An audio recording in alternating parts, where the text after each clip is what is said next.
Fitting by Molly McConnell.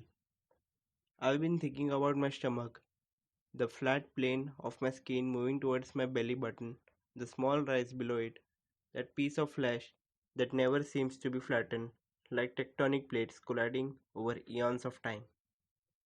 I've been thinking about seams cutting into my skins and red lines that appear when I take off my pants, so I can see pants on me even when I'm not wearing them. I put them back into my closet in case I tried them on in a few months and they aren't tight anymore.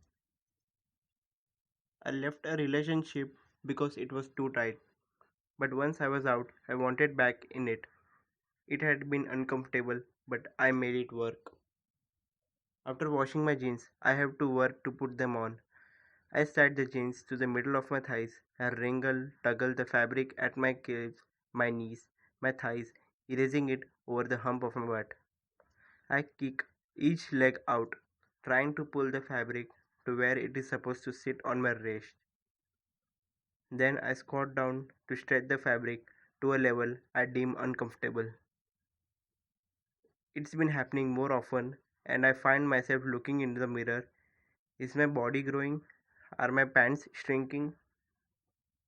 Why would we leave something good just to see what else is out there? We'd ask each other. We had said what we had was worth the trouble, that the good was good enough. We liked knowing what we had more than we wanted, something better for ourselves. It was love, but it was also fear, visibly only to me after I had left the too tight place I have shoved in myself into. Visible like contrast lines on a map, visible like red lines in my skin. I tell myself I will be more satisfied accepting that piece of flesh below my belly button, but also satisfied making it go away. There are my favorite jeans. My mother told me 2 years into the relationship, you might not find anyone better. She didn't mean I was unworthy of something better, but that he was good guy and he worked, but I outgrew him. Dressing rooms are a dreaded places. The lightning cast shadow on my skin, throwing into relief land previously undiscovered. The mirrors cannot be avoided. I've been always feared trying clothes on. As a young girl, my mother would not always make me try a piece of clothing on, and I would tell her I liked it, but after she bought it, I only wear it a few times. After that, she began making me try on every single item of clothing I wanted. I quit wanting new clothes. Mine were sufficient. I think you two are very compatible, a woman knew us both said. I think there is a potential for it to work out. By this, she means stay together for long term and possibly get married.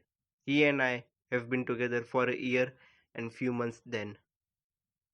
Tectonic plates move over time, topography changes, contours lines are redrawn.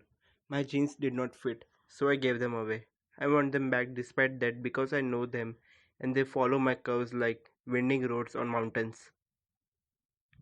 I wanted them back because they are familiar and worn in my skin even after I wash them.